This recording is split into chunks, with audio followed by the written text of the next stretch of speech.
Hello everybody, my name is Mario5514 and welcome back to another Splatoon Talk video. In this video we're going to be looking at some more what-if patch notes for Splatoon 3 for version 10.2. When 10.1 came out on September 4th, the devs confirmed that another update was coming soon at the end of the season. So 10.2 or 11.0 could have something new for us, better than 10.1, but I hope 10.2 is going to be the next update. Keep in mind, these are only what-ifs of what we would like to see instead of what Nintendo will give us. And if you end up enjoying the video, hit the like button. And if you end up liking the video, consider subscribing, and let's get started. As usual, here's our legend. Any letters that are in green is a buff, yellow is a rework, and red is a nerf. So with the confusion aside, let's jump right in.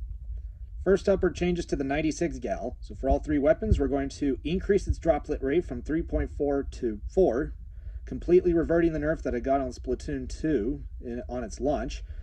We're going to decrease its angle deviation while jumping from 11.3511 degrees to just 10 degrees.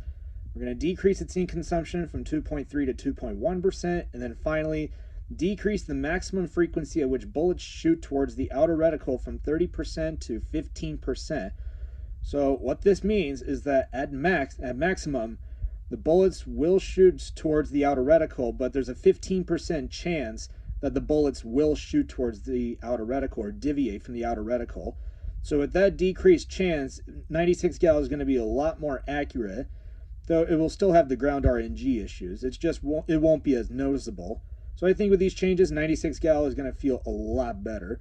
Given with InkVac's recent buff, the regular model could see some more use, though it's more of a niche weapon than it is like normal, like the 96 gal Deco or the Embers model, though it's a step in the right direction for the main weapon.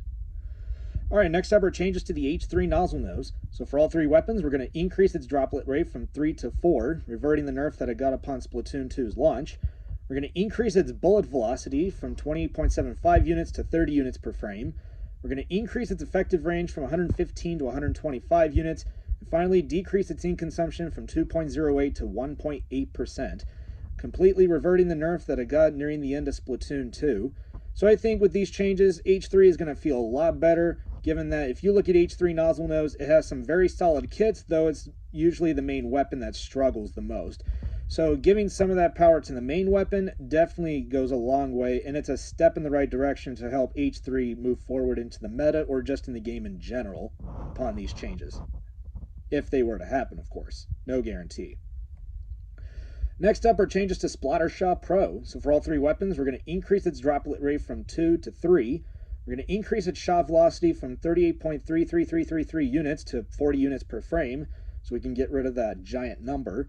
We're going to increase its effective range from 115 units to 125 units, same buff as H3, and then increase the radius of paint droplets far from the player from 16 to 17 units. Not sure if that was a buff that Pro was given back in like 4.1, though I think getting some of those nerfs from Splatoon 2 reverted could definitely help a lot of these weapons. Should I think every weapon should get its nerfs from Splatoon 2 reverted? Not all of them, though I think some could benefit a lot more if some of those nerfs were reverted. And I think after these changes, if they were to happen, Pro is going to feel a lot better. It's going to fight more. Its range is going to be a little farther away, so it could actually keep its distance, though it will have to get a little close to actually deal max damage, which is 45. Though overall, Pro is going to feel a lot better, specifically the Forge Pro and the Barazuchi Pro.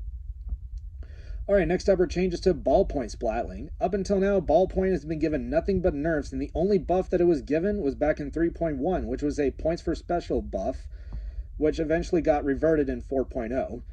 So let's give the main weapon some buffs to actually see some use to have it see use in the meta or in the game in general.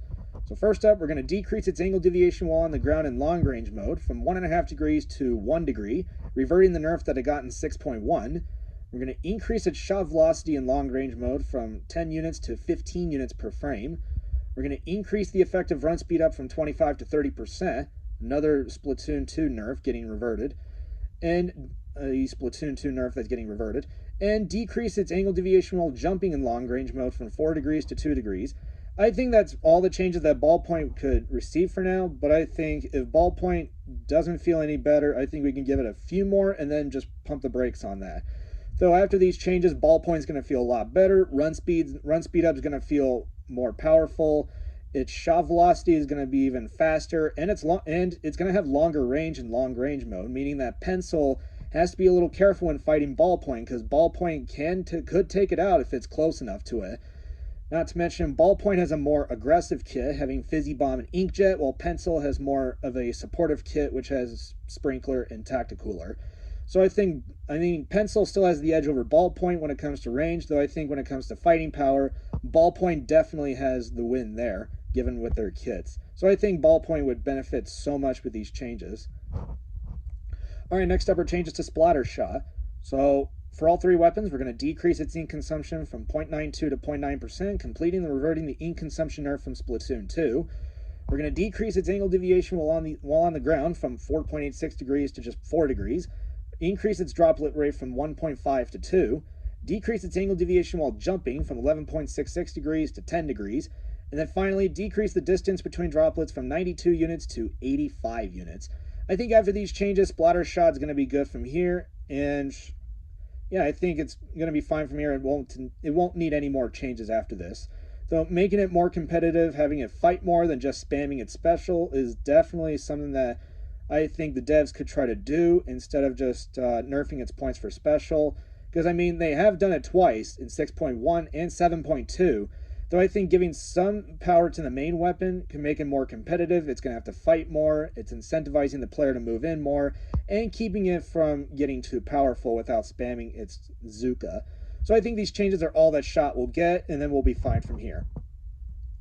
Alright, next up are changes to Sloshing Machine. So for both weapons, we're going to decrease its ink consumption from 9.2 to 8.6%. We're going to decrease its interval between continuous swings from 38 to 35 frames, slightly reverting the nerf that it got in 4.0, and then increase the player's movement speed from 0.07 to 0.08 units, reverting the nerf that it got upon Splatoon 2's launch. So after these changes, I think Machine's going to feel a lot better. It's going to be more bearable. Some comps could run it. I mean, it's more of a niche weapon than it was like a strong weapon, though it's a step in the right direction to make Sloshing Machine viable and bearable without bringing back crab meta, because a lot of people said when Sloshing Machine was dead, or when it died in 4.0, it was basically the real end to crab meta, which was during Inkjet meta. Though I think the changes can make Machine a little better, though we're not bringing back crab meta, though it's a step in the right direction towards having Sloshing Machine to make a few more appearances. It's just kind of hard to come by nowadays. Alright, next up are changes to Range Blaster. So for both weapons, we're going to decrease its ink consumption from 11% to 10%. We're going to decrease its angle deviation while jumping from 8 degrees to 6 degrees. We're going to increase its blast radius by 3% from 3.3 units to 3.4 units, and it will be fine from there. And then decrease its cooldown before refilling your ink tank, or basically its lighting frames, from 70 frames down to 60 frames. So Range Blaster is going to have a little bit more uptime, though it will still feel like a slow-moving weapon. And I think having a slightly bigger blast radius, though I think 3.4 should be like the max, or like the equilibrium, where it's like it's controlled or reined in, though at the same time it's not too powerful. And so yeah, I think Range Blaster is a very high-risk weapon, though I think it could output some very high rewards. Though at the same time, it's one of the worst painting weapons in the game. It has a very slow firing rate. It also has a very slow movement speed. Though with these changes, it's going to make it a little better, though without making it go overboard. So I think these changes are going to be fine for Range Blaster, and that's all it's going to get from there, if they were to happen. Alright, next up are changes to Tri-Slosher. So for all three weapons, we're going to decrease its ink consumption from 6% to 5%. We're going to increase its range while jumping from 10.45 units to 10.65 units. And then increase the player's movement speed from 0.066 units to 0.072 units. So Tri-Slosher is going to be moving and strafing a little faster. Its range is going to be a little longer when it's jumping, and it's going to have enough. Ink to last for like 3 more sloshes. I think 3 or 4 more. So yeah, Tri-Slosher is going to have a very good time with this. Specifically, Tri-Slosher Nouveau, which could help for its cooler output, which is lacking right now. And of course, with the Barazuchi model, it's going to be a lot better in getting screen. Though at the same time, a lot of people are just going to be running the cooler option if they're in double cooler comps. Or they could just run the other Tri-Slosher from Barazuchi if they wanted to go for a one-shot kill.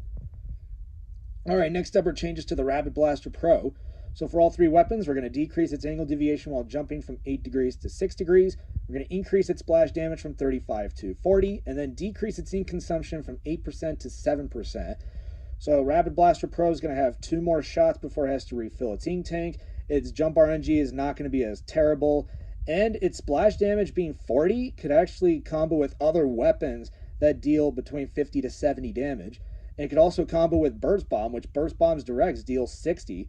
So this could push Rapid Blaster Pro into a much better position, specifically the Rapid Blaster Pro Deco and the Barazuchi model, given that they're both popular Killer Whale and Cooler weapons right now, though they're still being competed by other weapons with those specials. For Killer Whale 5.1, the best one is 52 gal, and for Cooler, it's still between Pencil and Heavy Edit Splatling. Though it's going to make the main weapon itself feel better and slightly decrease its gear dependency, which is nice. Alright, next up are changes to the Dually Squelchers. So for all 3 weapons, we're going to increase its damage from 28 to 30, which I think is a very solid change for the Ember's Dually Squelchers in particular, given that 2 shots deal 56, screen does 40, and you're only dealing 96 damage. And I think if Dually Squelchers dealt 30, it's going to make Dually Squelchers more consistent, given that 2 of the shots will deal 60, screen will deal 40, and that makes Dually Squelchers a 2-shot than a 3-shot. So I think this change will benefit a lot for the Ember's Dually Squelchers more than the regular models or for custom Dually Squelchers. Next up, we're going to decrease its ink consumption when rolling from 8% to 6%, so it's going to have more ink to use when in turret mode. And finally, we're going to increase its shot velocity from, like you're just normally moving around, from 2.2698 units to 2.35 units per frame. So the shots are going to be coming out a little faster, though without impacting its range. So it's just the shots are going to be coming out a little faster. So after these changes, I think Dually Squelchers are going to fare a lot better. Not to mention they're going to be more consistent with weapons that deal between 50 to 70 damage, which I think is a very big score. Specifically, that Dually Squelchers are one of the best weapons to use in a line of skirmish. Alright, next up are changes to the Heavy Edit Splatling. So for both weapons, we're going to increase its shot velocity from 1.105 units to 1.3 units per frame. So the shots are going to be coming out a little faster. Its range will slightly increase, though it'll still have to get close enough to players to actually deal max damage. But we're also going to increase its damage from 26 to 28, so it's a more consistent 5-shot weapon, and it actually has the edge to fight against other weapons that could deal more than 30 damage. And then finally, we're going to increase the player's movement speed when charging from 0.072 units to 0.076 units. I think that's all that Heavy Edit Splatling will get, and after these changes, if they were to happen, it's going to feel a lot better, it's going to feel more powerful, and it's actually going to make it a much better alternative to run as a anchor weapon and running Cooler besides Pencil or any other weapon that you could think of, or even the Rapid Blaster Pro. So I think these changes would be nice for it, and I think that's all it could get for now. We'll just have to wait and see if these changes were to happen. Alright, next up are changes to the blasters. So for all 3 weapons, we're going to decrease its angle deviation while jumping from 10 degrees to 8 degrees. We're going to increase its shot velocity from 0.9131 units to 0.94 units per frame. So the shots are going to be coming out a little faster, though at the same time, its range will slightly be changed, though it will hardly be noticeable or its range won't change at all. And then finally, we're going to decrease its ink consumption from 10% to 9%. I think Blaster getting these changes is going to make it a lot better, given that Blaster could be another better option to run in dive comps with its bubble output. Custom Blaster could work in splat zones with its triple splashdown, as well as with the buff that it was given in 9.3. And the Ember's Blaster, given that Crab may be a lot weaker than it was back then, could still be a viable option if Squid Beacon wasn't on it, though. Though I think these changes are fine for Blaster for now. We'll just have to wait and see. Alright, next up are changes to the Snipe Riders, or as people call them, pencils. So for both weapons, we're going to decrease its shot distance at full charge from 27.77 units to 25 units. So its range is going to be slightly decreased, though it will still have long range, though it's now going to have to deal with ballpoint, which will now have longer range. We're also going to decrease the width of spray droplets created by shots from 2 units to 1.88 units, so its shots are going to be a little skinnier, so it's going to have to rely on its sprinkler a little more. And then finally, we're going to decrease its max damage from 68 to 65. I think after these changes, Pencil is going to feel more reined in, though at the same time, it's definitely going to slightly drop off a little more, giving other weapons such as the Heavy Edit Splatling, the Rapid Blaster Pro, and other weapons such as Tri-Slosh and Nouveau or other cooler weapons the advantage to be shown in area cups, tournaments, or any other comps that decide to run cooler. Though Pencil will still be the most dominant option, it's going to tone back its power substantially. Alright, next up are changes to the Tetradualies. So for both weapons, we're going to decrease its angle deviation while on the ground from 7.4 degrees to 5 degrees. We're going to increase the player's movement speed from 0.072 units to 0.085 units, so it's going to be moving a lot faster. And then we're going to increase its damage from 28 to 30. I think the damage buff will really help Tetradualies, given that when you look at the Dark Tetradualies in particular, if Tetradualies was to deal 30 damage, Reef Slider's blast radius would deal 70, Tetra's would deal 30, and that would make Tetra a one-shot. So that's crazy for Dark Tetradualies. For the Light Tetradualies, with Zipcaster's recent buff, the damage buff to Light Tetradualies would feel a lot better. Not to mention, you're also going to have better fall-off damage or better DPS, as well as you're going to have more consistency with other weapons that deal between 50 to 70, making the weapon a 2-shot or possibly a 3-shot, which is nice. So I think these changes would benefit them a lot better, and we're going to have to see if they get them or not. We just have to wait and see. Alright, next up are changes to the Dynamo Rollers. So for all three weapons, we're going to widen the angle at which horizontal flick swings deal maximum damage from 14.5 degrees to 17 degrees. So the angle which it could deal max damage will be like 2.5 degrees larger. So it's going to be more threatening when it's up close, as well as when it's a little farther back. And we're also going to decrease the amount of time it takes to pick up the weapon when performing a horizontal flick from 45 frames to 40 frames. So its horizontal flick is going to be 5 frames faster. And then we're also going to rework Roller to have its horizontal flicks to leave less gaps than before. So we're going to adjust that, like we did in 8.1. So I think these changes are going to make Dynamo more competitive. It's going to move it slightly a bit outside of being a situational niche, and it's going to feel a lot more powerful to the player using it. So I think these changes are good enough for Dynamo Roller for now, but I think it needs a little bit more. Though this is a step in the right direction for it. All right, next up are changes to the NZAP 85 and 89. So for both weapons, we're going to decrease its angle deviation while on the ground from 4.75 degrees to 4 degrees. We're going to increase its droplet rate from 1.4 to 1.5, so it's going to paint a little better. We're going to decrease its angle deviation while jumping from 12 degrees to 10 degrees. And then finally, we're going to increase its shot velocity from 1.4495 units to 1.75 units. So the shots are going to be coming out a little faster, and its range will slightly be increased as well. Though it's not going to be in line with Splatter Shot, though it's going to be like about 1 unit, or like, who knows how long it will be. It'll just be slightly longer than before, though it's hardly going to be noticeable towards Splatter Shot, because Shot will have longer range as well as 52 gal. So I think these will make NZAB more competitive. It's going to incentivize it to fight more, and it's not going to spam its special as much, given that you could have the chance to fight more and get your special on the side. So I think these changes are very good for Zap in the long run. Alright, next up are changes to the S-Blasts. So for both weapons, we're going to decrease its angle deviation while jumping, its AoE mode, from 8 degrees to 6 degrees, and then increase the player's movement speed from 0.04 units to 0.05 units. So it's going to be moving 25% faster, though S-Blast will still be a slow-moving weapon. It's just a substantial change that's hardly going to be noticeable, though S-Blast is going to it's not going to be as gear-dependent with its jump RNG buff. So I think that's a nice change here, and that's all that S-Blast will get from here. Alright, next up are changes to Squeezer.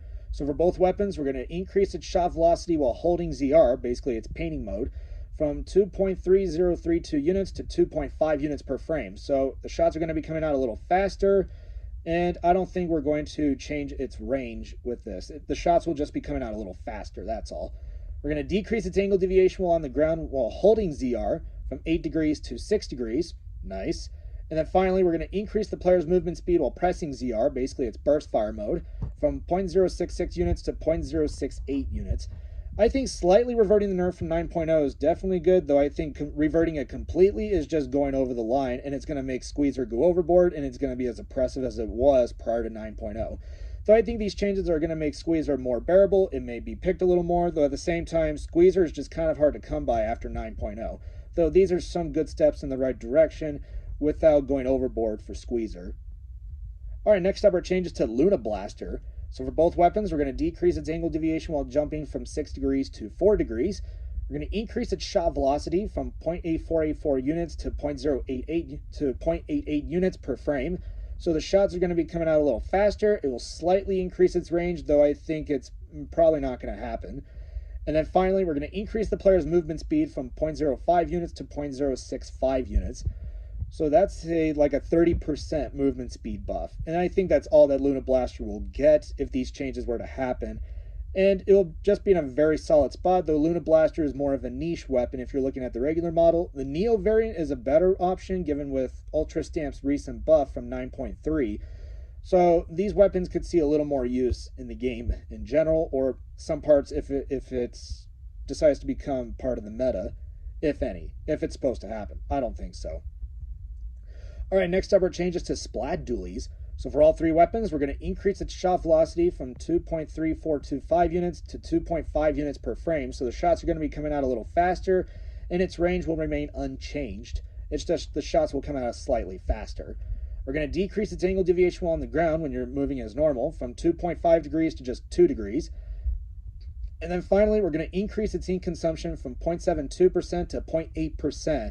And try to offset as a trade-off for having a faster shot velocity, So I think Splat Dualies are going to still feel balanced, but at the same time, it's still going to feel it's going to be a little powerful, a little bit more powerful as a Slayer. Though Splat Dualies are still going to get played by 52 Gal, which is the strongest Slayer that we have right now, aside from Splatana Stamper. So I think these changes will make Dualies a little better and still reining in its power, so it doesn't get too powerful. Alright, next up are changes to Mini Splatling. So for all three weapons, we're going to increase the player's movement speed while charging from 0.072 units to 0.076 units, so it's going to be moving a little faster. Nice. We're going to increase its droplet rate from 1.6 to 1.7, so it's going to be painting a little more. And then decrease its angle deviation while on the ground from 4 degrees to 2.5 degrees. So Mini Splatling is going to be able to fight a little more. It's going to paint a little more. Its charging speed will be a little faster. So, I mean, Mini Splatling will be more competitive, it's incentivized to fight more, and it won't be spamming its special as much. Given with, as of 10.1, the Barazuchi Mini Splatling got plus 10 points for special, which I expected that to happen. Given that it got too many, it was Zuka spam, that was the problem with it. Though I think the changes to the main weapon are solid enough that I think Mini will be good from here on out. Alright, next up are changes to the Dapple Dualies. So for all three weapons, we're going to decrease its angle deviation while on the ground from 6.8 degrees to 5 degrees. We're going to decrease its angle deviation after rolling from 3.89 degrees to 2.75 degrees. And then finally, decrease its ink consumption while rolling from 5% to 4%. So Dapple Dualies has a little more ink to use in turret mode, or it could just continue using ink as normal, just without the hassle. So I think Dapple Dualies are going to feel a lot better, specifically the Dapple Dualies Nouveau, which is still a popular option to run Reef Slider, aside from the Dark Tetra Dualies or Dreadringer. So I think these changes are fine, and if these were to happen, I think Dapple Dualies are going to be a lot better in fighting. Alright, next up are changes to the Carbanolar. So for all three weapons, we're going to decrease its ink consumption from 3.96% to 3.5%, reverting the nerf that it got in Splatoon 2. We're going to increase its horizontal flick damage from 100 to 125. Same thing with its vertical flick. It will go from 120 to 125. And we're also going to increase its damage while rolling from 70 to 75. So Carbanolar is going to be a little more powerful. Carbanolar Deco, I think, is going to be the biggest winner from that, given that it's one of the most popular Zuka weapons right now. And having its horizontal and vertical flick damage being a little higher would benefit it a lot better. Not to mention its rolling damage is going to be more consistent with other weapons at a higher level, or even consistent with its flick damage, which is nice, and I think that's all that Carbanolar will get. Alright, next up are changes to the L3 nozzle nose. So for all three weapons, we're going to decrease the distance between droplets from 120 units to 118 units, slightly reverting the nerf that I got in Splatoon 2. We're going to decrease its angle deviation while jumping from 6 degrees to 3 degrees. We're going to decrease its ink consumption from 1.1 to 1%, completely reverting the nerf that I got nearing the end of Splatoon 2. And then finally, we're going to increase its damage to the Rainmaker shield from 1.1 to 1.1 times to 1.15 times the amount of damage that it will deal to the Rainmaker shield. So I think L3 would benefit a lot with these changes. Its RNG is going to feel a lot better. It's going to have more ink to use, and it's just going to make a few more appearances. Though a lot of people will say it's more of a kit problem than it is with the main weapon, and I do agree with that. And the Ember's L3 is the only weapon that has a better kit, that has the best kit right now, as the other two are just lacking at this time. Though I think with these changes, it's a step in the right direction for L3 to see more use. Alright, next up are changes to the Gloogadoolies. So for both weapons, we're going to decrease its ink consumption when rolling from 8% to 6%, so it's going to have more ink to use in turret mode. We're going to decrease its angle deviation while on the ground from 3.2 degrees to 2.5 degrees, basically when you're moving as normal. And then decrease its angle deviation after rolling from 3 degrees to 1.5 degrees, so the shots are not going to deviate from to the outer reticle as much. So its shots are going to be more in the center after these changes. If these were to happen, I think Gloogadoolies would feel a lot better. It's going to make a few more appearances. And given that Gloogadoolies made a few appearances in area cups where it did win, looking at the regular model, of course. Alright, next up are changes to the Nautilus weapons, to Nautilus 47 and 79. So for both weapons, we're going to increase the player's movement speed while charging from 0.04 units to 0.065 units. We're going to increase the player's movement speed when firing from 0.07 units to 0.08 units. And then finally, decrease its angle deviation while on the ground from 3.3 degrees to just 3 degrees. I think Nautilus would be good after these changes, and then after that, it'll be fine from there. If these were to happen, I think Nautilus would be good, and it will not receive any more changes afterwards. Alright, finally, Classic Squiffer and New Squiffer. So for both weapons, we're going to increase its full charge damage from 140 to 150. We're going to increase its max range from 167.65 units to 170, slightly reverting the nerf that it got in Splatoon 2. We're going to increase the player's movement speed when charging while moving from 0.03 units to 0.05 units, so it's going to be moving and so it's going to be strafing a little faster. And then finally, decrease its ink consumption on a full charge from 10.5 to 9.5%. I think Squiffer would benefit a lot with these changes. It's going to make a few more appearances, it's going to be more threatening, and it's going to have a little more uptime so it could actually continue fighting the opposing team. And then after that, I think Squiffer will be fine. So these changes are good for it. Alright, next up are our sub-weapon changes. First up is Burst Bomb. So we're just going to decrease its ink consumption from 45 to 40% to revert the nerf that it got in 3.1, and then Burst Bomb will be fine from there, nothing else. Alright, next up are changes to Squid Beacon. We're going to decrease its ink consumption from 75 to 70%, and then we're also going to buff it and rework it that Squid Beacons can now be used 3 times instead if an ally doesn't have them equipped. So if you don't have them equipped, you could jump to them 3 times instead of just twice. So beacons are going to be more reliable after this change if they were to happen. Alright, next up are changes to Sprinkler. So we're going to decrease its ink consumption from 60 to 50%. We're going to increase its high power duration from 8 seconds to 12 seconds, so it's going to be 4 seconds longer, which is nice. And then we're going to increase its damage from 20 to 25, so it's going to be a little more threatening, though at the same time it will still be fairly weak. Though I think Sprinkler is going to feel a lot better with these changes, and it's going to be more impactful towards other weapons such as Dynamo Roller, Blow Blobber, 96 Gal, and any other weapon that has Sprinkler. So I think this is a step in the right direction for it. Alright, next up are changes to Auto Bomb. So first up, we're going to increase its splash damage from 30 to 45, and then increase its enemy detection radius from 12.5 units to 13.5 units. So its detection radius is going to be a little larger than it was starting in 9.2. So I think these changes are going to make Auto Bomb more powerful. It's going to make it more effective in tracking down its opponents or sniffing them out. And it's going to be a little more powerful in dealing damage and is also going to work with weapons that deal between 50 to 70 damage. So I think these changes are nice for Auto Bomb, and I think it will get all that we'll get for now. Though I think we'll have to wait and see if there's going to be any sub-weapon changes. Alright, next up, and hopefully the last one, is Splash Wall. So the changes we're going to give to Wall is that we're going to increase its base duration from 6.67 seconds to 7 seconds. We're going to increase its damage per half second from 30 to 35, slightly reverting the nerf that it got upon Splatoon 2's launch. We're going to decrease the amount of time required to begin recharging your ink tank after throwing the sub from 2.67 seconds to 2.25 seconds. So I think wall is going to be, it's not going to be as expensive, though it will still be 60, it will still use 60% of your ink tank. Though this change will make wall still a little more usable, increasing the viability of 52 gal and squeezer after these changes. And that's all that wall will ever get. Alright, on to our special weapons.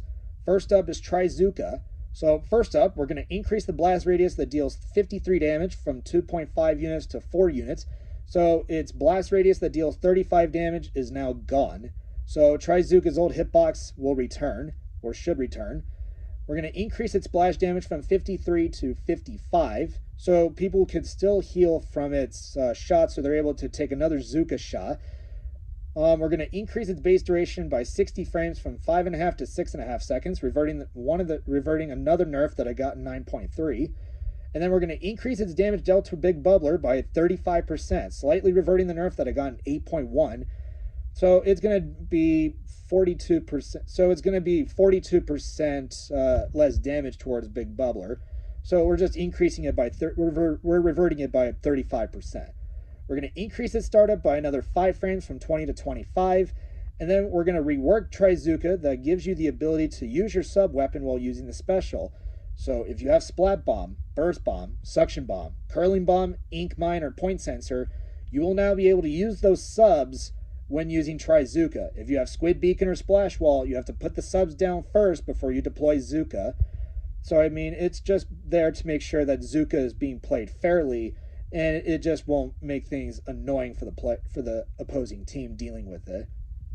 And not only that, Trizooka will be the consistent special that everyone has enjoyed since 4.1, prior to 9.3, when it went down the hole. So I think these changes would bring Zooka back to its former glory. Alright, next up are changes to Triple Ink Strike, or Tri-Strike as it's called. We're going to increase its base duration by 30 frames, from 6 seconds to 6.5 seconds. We're going to rework the special so that you have the ability to submerge in your ink when using the special, like you would with Trizooka. And then finally, we're going to decrease its damage radius from 7.7 units to 7.5 units. So the damage radius is not going to be as big as well as its painting radius, though I think the painting and damage radius are two different things, though its damage radius will be slightly smaller. I do think its painting radius will be affected by it too. So I think these are some good changes for Tri-Strike, and it's a step in the right direction, though I think it could use a little more though. Alright, next up are changes to Inkjet. So we're going to increase its strafe speed by 10%, so it's going to move a little faster. We're going to increase its damage dealt to Big Bubbler by direct shots and explosions by 35%, basically the same buff we gave Trizooka. So this is a mutual buff that both Inkjet and Trizooka will receive in dealing damage towards Big Bubbler by 35%. So that's nice. We're going to increase its base duration from 7.5 to 8 seconds, reverting the nerf that I got in Splatoon 2. We're going to increase its explosion radius that deals 50 damage from 2.55 units to 2.75 units. And then finally, increase its exhaust damage from 0.5 to 2 damage per frame. So Inkjet's exhaust could now kill a little faster now. So I think that's nice here. And that's all that Inkjet will get. Alright, next up are changes to Tacticooler. So first up, we're going to decrease its base duration from 10 seconds to 9 seconds. So we'll now have a 9-second cooldown, which is nice. We're also going to rework Cooler so that after 3 seconds, the stand will disappear after all the drinks have been taken to reduce visual clutter. So what that means is if all the drinks from the stand have been taken, the stand will disappear after 3 seconds, so it's to reduce visual clutter. Though with the stand disappearing, the cooldown that you will have after deploying the cooler will still be in effect. It's just the stand will disappear after 3 seconds if all the drinks have been taken. So I think reducing the visual clutter is definitely nice for Cooler. And then next up, we're going to increase the drinks effect from 17 to 18 seconds, so it's going to last 1 second longer. And then finally, we're going to increase its initial velocity speed when throwing the stand from 0.4 units to 0.5 units per frame. So I think you're going to be able to throw Cooler a little farther away, so you and your teammates can get to it better, or you could throw it to your teammates so they can get to it better, which is nice. And yeah, I think Cooler will be better from here on out. I think that's all that Cooler will ever get. So yeah. Alright, next up are changes to Super Chump. So first up, we're going to increase its HP per chump from 60 to 80, so they're going to be a little more tankier, so they could take a little more damage. We're going to increase the number of chumps launched from 12 to 14, so the opposing team will have more to deal with. We're going to decrease its base duration from 10.5 seconds to 9 seconds, so it's going to be buffed by 90 frames. And then we're going to decrease the amount of time between the chumps falling and exploding from 3.5 seconds to just 3 seconds. So after the chumps fall or land, and then before they explode, you'll have 3 seconds to try to destroy the chumps before they explode. So it's now going to be 1 second shorter or faster that the chumps will land and then explode. So I think Chump will feel a lot better with these changes, and it could see more use in Splat Zones or in Turf War. Alright, next up are changes to Kraken Royale. So for this special, we're going to increase its 60 damage radius by 30%. So basically, if you're performing a jump attack, its jumps are going to be larger, its 60 damage radius is going to be bigger, so it's going to be more threatening, given after its charge attack has been nerfed by 5 frames in 8.1. So it's supposed to be like a trade-off thing to try to make Kraken more usable. We're going to increase its movement speed from 11.52 units to 12.25 units a second, so it's going to be moving slightly faster. And then we're going to decrease its startup from 60 frames to 50 frames, so it's going to be 10 frames faster, though you'll still have that moment of vulnerability when you're transforming. And then finally, we're going to decrease the amount of knockback taken while on the tower and tower control by 7%. So Kraken will still have its knockback will still be vastly increased when on the tower, though it'll be 7%, it'll take 7% less knockback when it's on the tower. So that's a nice change for Kraken, and that's all that Kraken will ever get. Alright, next up are changes to Ultra Stamp. So first up, we're going to increase its base duration by 30 frames from 7.5 to 8 seconds, slightly reverting the nerf that I got in 4.0. But we're also going to rework Stamp so that the startup will now be more audible to teammates, kind of like what we hear with Trizuka or with Inkjet or with any other special that your opponents can hear. Trizuka is the biggest offender, given that Zuka's startup is fairly loud and that Ultra Stamp is a little quieter, so we're going to make it that Stamp is now going to be audible to the opposing team, so they know when to avoid it in case it's being thrown at them or it's going on a rampage. So I think these changes for Stamp are nice, and I think it will be good from there. And then finally, our changes to Triple Splashdown. So for this special, we're going to increase its HP for both the fists from 100 to 150, so it's going to take a little longer for you to take the fist out before they hit the floor.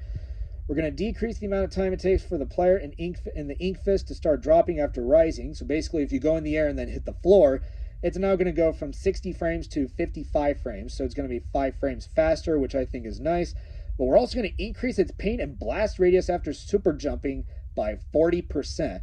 So its painting radius will be 40% larger, and its blast radius is now going to be 40% larger as well. So this will definitely benefit Triple Splashdown a lot if you're super jumping to your teammate, and then you could just deploy the special and just obliterate anyone that's within its radius. So these are some nice changes, and Triple Splashdown will be good from there. Alright, next up are the points for special changes. So 96 Gal Deco will get 200p, increasing its Kraken output. H3D will get 190p, increasing its Bubbler output.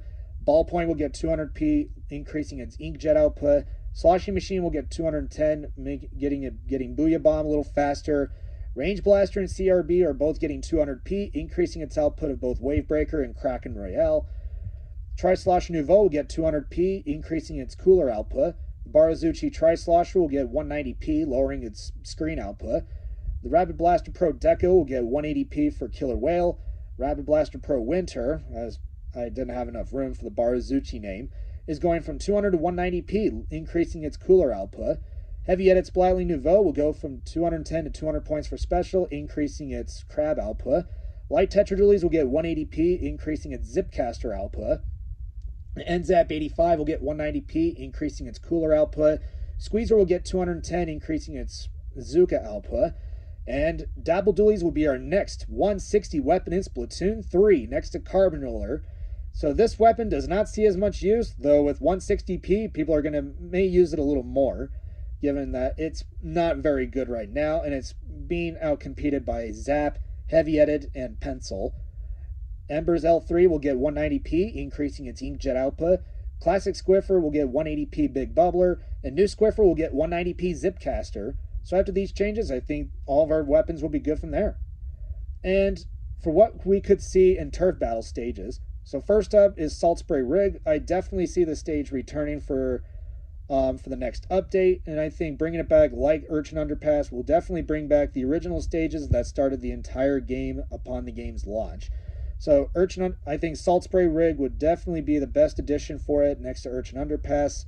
So I think it's a nice stage, though I think it's going to be subject to a whole lot of reworks to make it more bearable, specifically for Clam Blitz, Tower Control, and Rainmaker. I mean, Splat Zones is not as bad, though it still did get a bit of hate from a lot of people.